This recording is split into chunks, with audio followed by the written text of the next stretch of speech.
Fíjense bien. Voy a aclarar un punto que yo sé que les da vuelta en la cabeza a ustedes. Cuando Dios dijo en la boca del profeta que el hijo no morirá por el pecado del padre, ¿a qué tipo de muerte está refiriendo? ¿A la física o a la espiritual? Espiritual. Creo que es espiritual. La muerte espiritual. Ahora, en el caso de David, el traspaso del castigo de David, que tenía que morir por ser adúltero, al traspasarlo a su hijo, ¿fue una muerte que física o espiritual? Física. Física. Entonces son dos cosas completamente diferentes. ¿Entienden el punto? ¿Ven el punto? Una cosa es que Dios me culpe a mí y me condene a mí por el pecado que cometieron mis padres, espiritualmente hablando. Otra cosa es que Dios traspase el castigo de mi padre a mí. Pero yo no muero espiritualmente. ¿El niño se perdió? ¿El hijo de David se perdió espiritualmente hablando? No, David dijo, cuando yo voy a él. David sabía que ese niño no se iba a perder, sino que no se le concedió fue la vida física.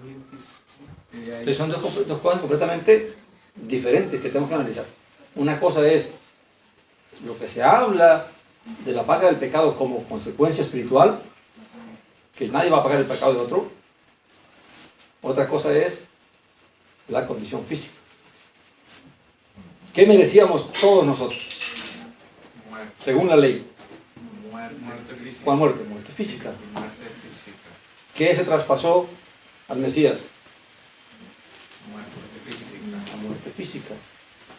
Que todos nosotros estamos muertos de delitos y pecados. Amén. Ya después Dios tiene que hacer un juicio para aclarar si merecemos ser condenados o no. Amén. Pero lo que sí ya se iba a ejecutar es la muerte física. Que el Mesías pagó qué muerte. Pagó el hecho de que yo tenía que morir por mi pecado. Físicamente. Porque la ley que decía, todo el que sea secuestrador, todo el que sea homosexual, todo el que sea Hechicero. adultero, hechicero, todos tienen que morir ¿qué? Físicamente. Unos apedreados, otros colgados, otros de diferentes maneras.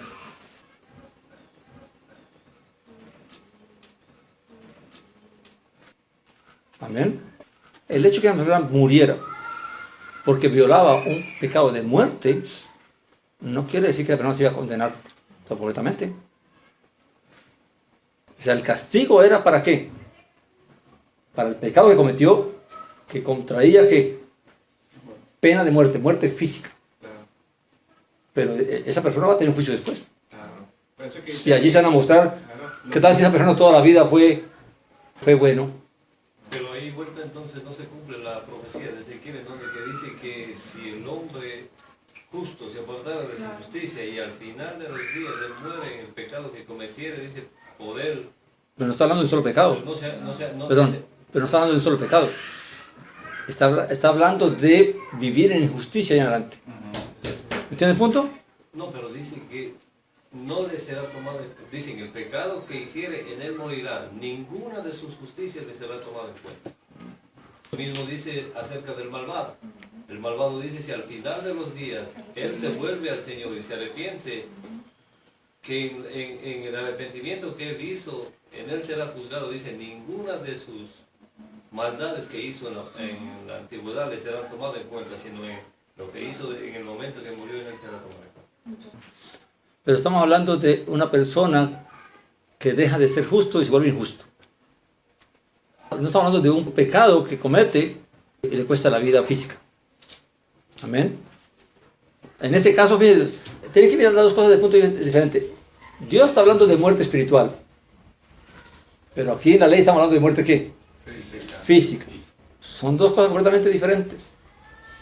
En el juicio que una persona se le haga, que haya sido justa un tiempo y después se volvió injusta, en ese juicio va a aparecer, se le va a pensar, mire, usted hizo esto, pero lo que cuenta es lo que usted hizo después. Y al que fue injusto, pero después se volvió justo, se le va a contar lo mismo. Lo que cuenta es lo que hiciste al final de tu vida. ¿Fuiste fiel o no fuiste fiel? ¿Te arrepentiste o no te arrepentiste? Eso es lo que cuenta. Si una persona es justa toda la vida, pero al final deja su justicia y empieza a hacer maldad, claramente Dios le va a tener en cuenta qué cosa. Lo último que hizo, porque fue su decisión. Amén. Por eso dice, no crees que yo soy en vuestros delitos y pecados moriréis. Pero hay una cosa, digamos, en el aspecto de que el espíritu, como dice la hermana, el caso del joven este que veía que Pablo relata a los corintios que estaba con la mujer de su padre. Dice Pablo que el tal se ha entregado a Satanás a fin de que para destrucción del cuerpo, a fin de que su espíritu o su alma sea salva. Eso es lo que dice. ¿Qué significa eso? Entonces, ¿por qué murió Yeshua? Yo digo así. ¿Cómo? Entonces, si eso fuera, si aplicamos todo No, eso, porque es que él ya era creyente y siendo creyente se comportó de esa manera. ¿Entiendes? Entonces ahí es como decir que era un justo delante de Dios y hizo una hizo injusticia. justicia. Eso. Y ahora se entrega a Satanás. Amén, porque ese pecado que él cometió era pecado de qué? De muerte. De muerte. Por eso Pablo lo entrega a Satanás. ¿Para qué? Para que se cumpla la ley en él. De que él muera físicamente. Pero Pablo aclara, dice, pero se salve su... Por todo lo que él había hecho anteriormente y que por este punto mejor antes de que siga perpetuando y ahí sí que sea peor. Amén. ¿Por qué Pablo dice que cuando tomamos la cena indignamente, por eso muchos han muerto, muchos están enfermos, otros debilitados? ¿Por qué no todos están muertos? Porque Dios le da más larga a unos que a otros, si están todos tomando la cena injustamente, indignamente. Entonces, mi pregunta es, si eso que acabamos de escuchar de Pablo que dice, entonces una persona que está creyente, que le dice que tiene que caminar para llegar a ser la lectura perfecta del Mesías, entonces no entiendo, ahí me quedé en blanco. ¿Cuál es el propósito entonces? No entiendo. ¿Qué es lo que no entiende? Para poder Por aclarar. ejemplo, hace un momento acaba el hermano también decir que Pablo menciona acerca de esta persona que le dice que su cuerpo muere, pero su espíritu para que no se pierda. Entonces, si uno, que esta persona conocía, ¿no es cierto? Entonces, si uno que está viniendo a conocer a Dios, entonces sabemos que por Yeshua hemos sido justificados para caminar delante de su Padre todos los días del día de nuestra muerte, a llegar a ser la estatura del varón perfecto que es Él. Entonces, ¿cuál sería por qué yo caminaría si sé que mi espíritu de todas maneras va a tener, como decir, una oportunidad? Porque mi cuerpo de todas maneras se va a quemar. O sea, voy a morir de todas maneras. Ajá. Hay dos cosas que hay que tener en cuenta allí. ¿Quién quiere ser entregado a Satanás? Y para que así mi espíritu se salve. ¿Quién quiere eso? ¿Quieres tú padecer y sufrir en manos del enemigo? Para que eso te lleve al arrepentimiento y te arrepientas de lo más profundo de tu corazón. Pero ahí ya no había arrepentimiento porque ya está muerto. Ya lo entregaron supuestamente. No, pero Satanás, ¿usted cree que Satanás lo va a matar de un solo tajo? No, es un proceso. No. Sí, es un proceso, pero ese proceso le está dando la esperanza que su espíritu todavía va a estar, va a haber un juicio. Porque puede- Sí, pero si él se arrepiente porque en puede ese tener proceso, arrepentimiento. ¿qué pasa si él no se arrepiente? Esa es la cosa. O sea, se arrepienten no. En el proceso del sufrimiento que Satanás lo pone. Claro, puede tener. Pero es que dicen algunas personas que Dios le puede conceder en el último instante de la muerte, le puede conceder que Eso se es lo que se arrepienta. enseña siempre, que se dice, no te preocupes, antes de morir, tú clama a Dios y Él te perdona. El Y problema. No es así. entonces, eso No es es, lo que... no, eso es lo que se enseña. Pero lo que Pablo muestra ahí no es eso. Pablo lo que dice es que una vez que esa persona sea entregada a Satanás para destrucción de la carne, claramente él nos va a decir, y lo dice en la cena, unos están enfermos, otros están debilitados, otros han muerto. Claramente diciendo, a través del sufrimiento que él va a ser expuesto, Si es que se arrepiente en ese... claro, entonces si en ese proceso de dolor y sufrimiento que él va a pasar, Se arrepiente. se arrepiente, entonces su alma se puede salvar. Ahí sí. Amén. Ahora, el punto es, entiendan un punto que ustedes no están teniendo en cuenta, que cuando se habla de las justicias y las injusticias, de que Dios no cuenta lo pasado. Una cosa es ser malvado Otra cosa es que tú hagas un solo pecado que sea de muerte. ¿Entiendes la diferencia? Una cosa es que yo siendo justo me vuelva después que un malvado. Otra cosa es que yo siendo justo me descuidé y cometí un pecado de muerte. Le pasó a David. David murió espiritualmente. Dios no le va a tener en cuenta todo lo que ha hecho él. Porque en David pues, tenemos que ver eso. Claramente Dios le tuvo en cuenta todo lo que hizo. ¿Ya? Porque fue un solo pecado. Una cosa es que la persona se vuelva malvada. Vuelva a ser injusta. No una vez, sino 2, 3, 4 veces. O sea, toma el camino de la maldad otra vez.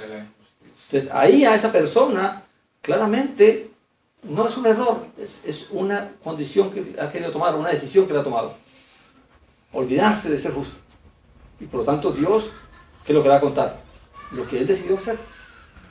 Lo que hizo ya no cuenta. Porque decidiste ser malo otra vez. Él escogió seguir ese camino. Pero eso no tiene que ver con una persona que comete, sea por hierro, no hierro, sea por descuido, lo que sea, un pecado de muerte. Son dos cosas completamente diferentes. No se puede comparar a un malvado con una persona que peca una sola vez. Y un malvado yo creo que no tiene el conocimiento de Dios. Solamente entre el bien y el mal, si es que lo tiene. No, pues hay justos que pueden volverse malvados. Ahí lo dice, así que pueden tener conocimiento de Dios. Y hay malvados que van. Sino que deciden darle rienda suelta a su carne, a su maldad. Entonces, mire, en esto hay que analizar varios puntos. Esto no se puede tomar así como que este versículo dice esto y esto ya es todo. Lo peor del caso, pastor, es que eso es lo que nos puso el cristianismo en la cabecita de nosotros. Y no analizó todo el concepto o el consejo de la palabra. ¿Sabes qué pasa? Que tenemos, o sea, creemos algo que nos enseñaron, pero más adelante decimos algo que contradice esto que nos enseñaron. O sea, eso se vuelve un enredadito todo raro. Fíjese usted, Pedro, caminando con el Señor, no le mandó un machetazo a otro que si no se quita lo mata.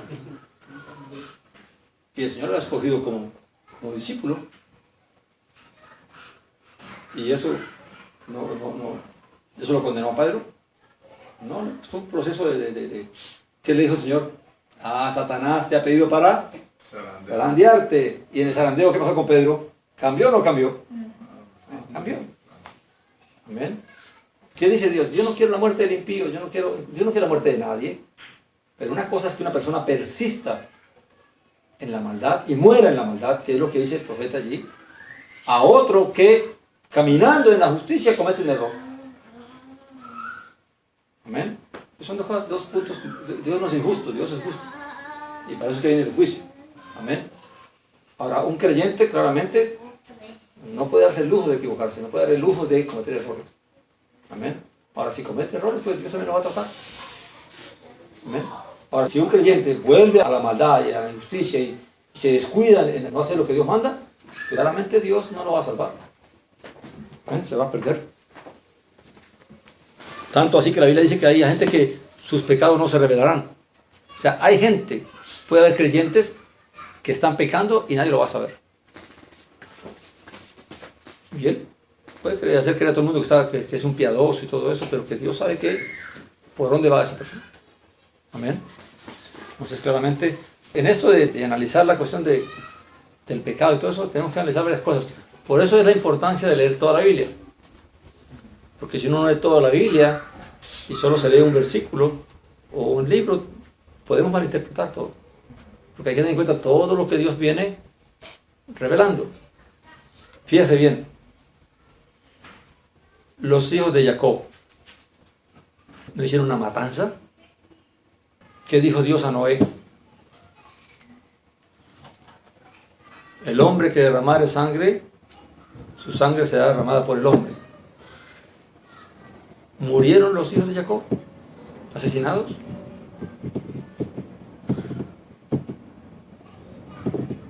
¿O qué pasó ahí con ese juicio? O sea, si entramos a estudiar casos y casos, hay muchas cosas que hay que estudiar y que analizar y que meditar para poder entonces entender cómo es que obra Dios y cómo es que la justicia de Dios. Amén.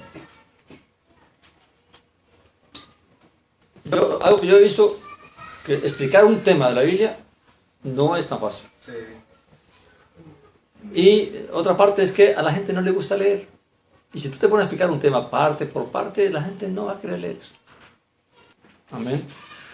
Pero hay que tratar de esforzarnos un poquito y estudiar, que es lo que realmente al final fue lo que Dios llamó. Amén. Por ejemplo, lo de David, lo que pasó ahí, lo que pasó en Jacob, lo que pasó en los demás, o sea, usted se pone a ver, sangre se derramó por todo lugar. Claro. Entonces, si usted se pone a solamente utilizar una cierta parte de la Biblia para poder ver todos los, de un mismo nivel todo, no vamos a poder comprender, porque creo que en cada momento Dios utilizaba cada acción para realizar su poder y Pero Dios hacer su voluntad. Pero Dios no se contradice. Eso es cierto. Dios no, simplemente que Dios reveló aquí una parte y allá reveló otra parte y allá reveló otra parte. Si solamente tomaste una sola parte, pues te quedaste sin dos partes. Y lo que vas a formar es una teología de una sola parte y después va a venir otro y decirte, oye, pero ¿qué aquí dice otra cosa? Entonces la idea es que nosotros conozcamos todo. Amén. Y que Dios nos conceda poder entender y comprender todo lo que Él ha revelado y así entonces vamos a tener claramente qué es todo esto que Dios está haciendo y que Dios ha hecho. Amén.